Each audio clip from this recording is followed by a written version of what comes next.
तो next chapter है हमारा 8th, that is offence relating to army, navy and air force. Generally इनसे आता नहीं है क्योंकि इनके स्पेशल एक्ट हैं इसलिए, लेकिन फिर भी थोड़ा सा 2-4 सेक्शंस में फास्ट फास्ट बता रहा हूँ किन किन चीज़ों को कवर कर रहे हैं। वो है अबेटिंग म्यूटिनी, तो विद्रोह जो होता है उसके लिए, और attempt to seduce a sailor, soldier, sailor and airman. ये सोल्जर, सेलर और एयरमैन, ये तीनों से, जो सोल्जर है ये आर्मी से रिलेटेड है, सेलर है नेवी से रिलेटेड है, और एयरमैन है ये एयरफोर्स से रिलेटेड है। तो उनके जो जवान होते हैं उनके लिए टर्म्स यूज होती हैं, सोल्जर, सेलर और एयरमैन, तीनों के जवानों के लिए। तो ये कह रहे हैं ना, whoever abets the committing of mutiny by an officer, किसी, चाहे कोई ऑफिसर के द्वारा, चाहे सोल्जर के द्वारा, चाहे सेलर के द्वारा, चाहे एयरमैन के द्वारा।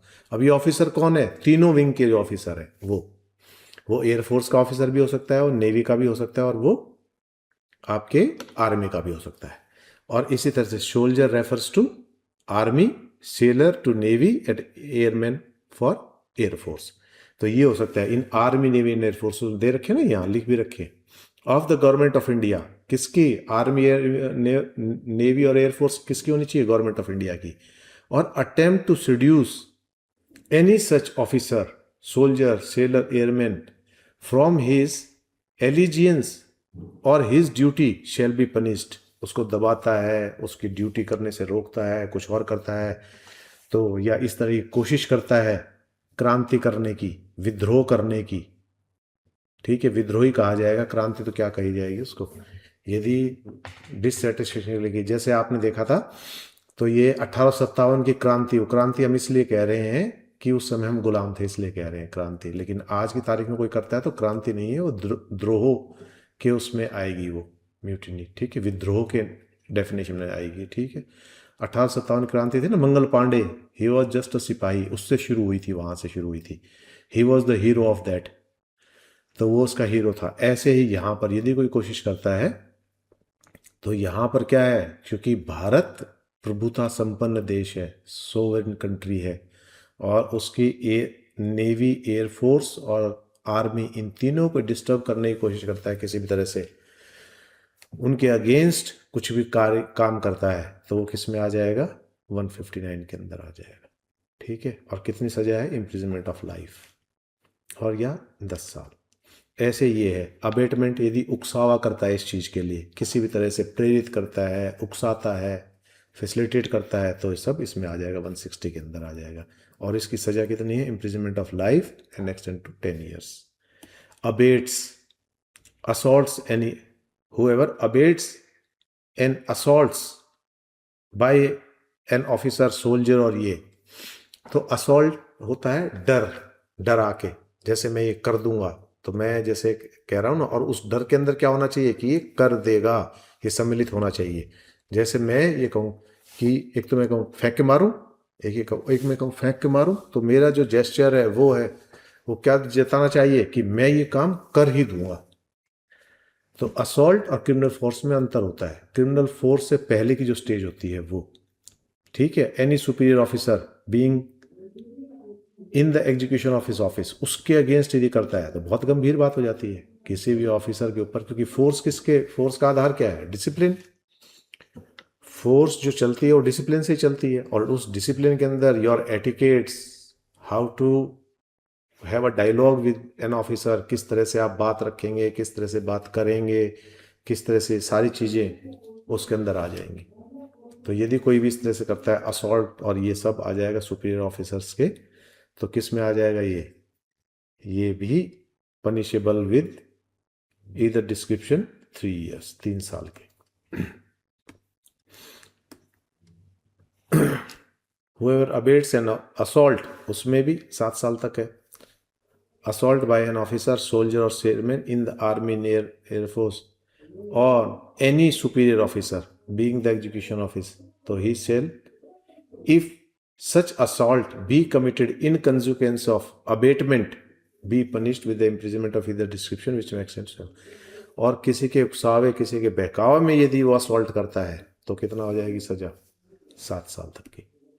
163 देखो, abetment of desertion of soldier sailor. Desertion होते भगोड़ा कर देना, क्या रखा है नेवी में, अपने घर जाए से जा तो वहाँ कमा लेगा, ये है वो है, इस तरह से करके।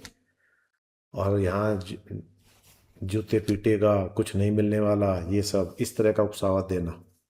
और सोल्जर्स को मोटिवेट करना छोड़ के भागने के लिए, वो आ जाएगा भगोड़े जिनको कहते हैं।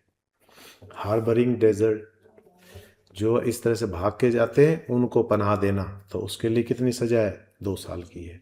और यहाँ भी 2 साल की है।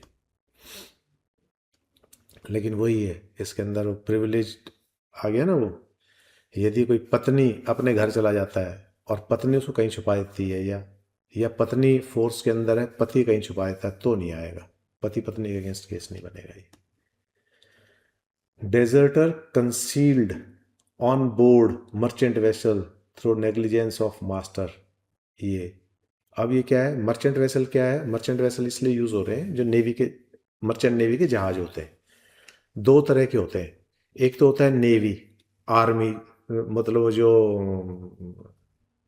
जो सुरक्षा करती है, कोस्ट गार्ड और नेवी, ये तो युद्ध पोत जिनके पास होते हैं, ठीक है, एक तो वो हो गए।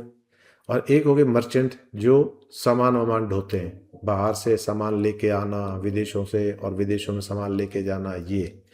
तो ये कह रहे हैं कि कई बार क्या होता है कि नेवी के जहाज के में भगा देते हैं उसके अंदर, उसको ऑन बोर्ड हो गया, तो ऑन बोर्ड किसको, आर्मी नेवी और एयरफोर्स के बंदे को, क्योंकि कॉमन होते हैं ना।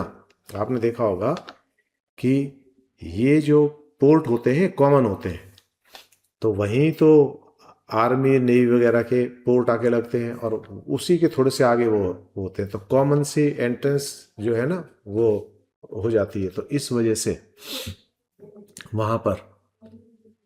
तो यदि कोई मर्चेंट नेवी वाला बंदा, मर्चेंट शिप जो है, वो किसी को लेके जाता है, वो कौन है, आर्मी नेवी एयरफोर्स का बंदा है, उसको छुपाता है या कहीं और, तो क्या हो जाएगा, 3000 rupees. And if he might have non, यदि उसको पता है, फॉर सब नेग्लेक्ट और ड्यूटी मास्टर इंचार्ज, तो but for want of discipline on board of vessel, तो ये उसमें इतना हो जाएगा, छुपाता है तो।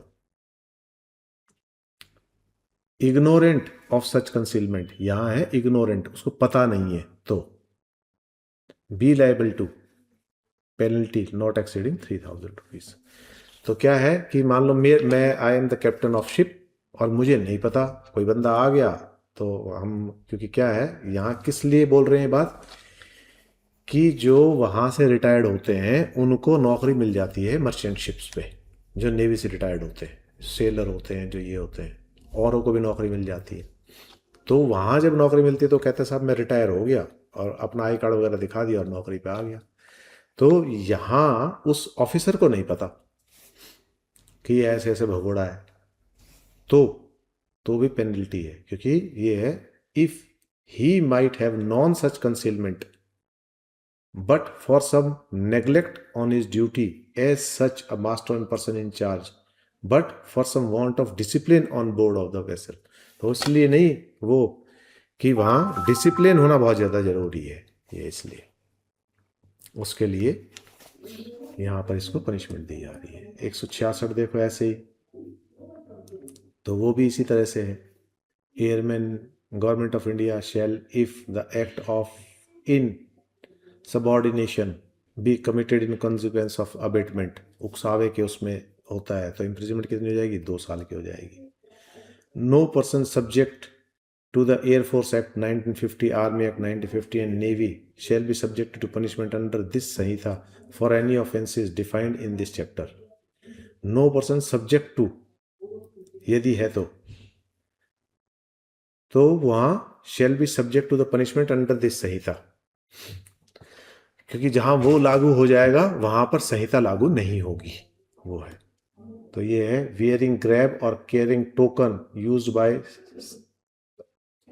तो ड्रेस पहन के, whoever not being a soldier, soldier नहीं है, सेलर नहीं है, आर्मी नहीं है वो, और क्या कह रहा है, वो वही ड्रेस डाल रहा है उनकी। वियर एनी ग्रैब्स और carry any token resembling the token, आपने देखा था कुछ दिनों पहले एक वो चला था, फैशन चला था, वो प्रिंटेड सी पैंट पहनते थे जो आर्मी वाले पहनते हैं, और वैसी ड्रेस व्रेस, फिर बाद में उस पर रोक लग गई थी कि मिलता जुलता आप नहीं पहन सकते उसमें। तो इसलिए, और किस लिए कर रहा है, with the intention that he may believe that he is a soldier, और इस आशय से कि उसको क्या समझा जाए कि वो एयरफोर्स, नेवी और आर्मी का बंदा है। तो यदि वो ऐसा करता है तो 3 महीने की सजा हो जाएगी। ठीक है, तो हेयर वी एंड अप। ये तो थोड़ा सा बस हल्का सा पढ़ लेना है, इससे क्वेश्चन मैंने आते हुए देखे नहीं है, पर फिर भी पढ़ लेना जानकारी के लिए। ठीक है ना, प्री में आते हैं, मेंस में तो इसका कोई मतलब ही नहीं है, क्योंकि इसमें बताया ना 67 के अंदर एयरफोर्स एक्ट बना हुआ है 1950, आर्मी एक्ट बना हुआ है, नेवी एक्ट बना हुआ है ये 1957 का, तो वो गवर्न करते हैं इन सारी चीज़ों को। ठीक है, प्राइमरीली उससे गवर्न होगा, ये तो सेकेंडरी। ठीक, चलिए। विवेचना जुडिशरी एकेडमी, आपका लक्ष्य हमारा विश्वास।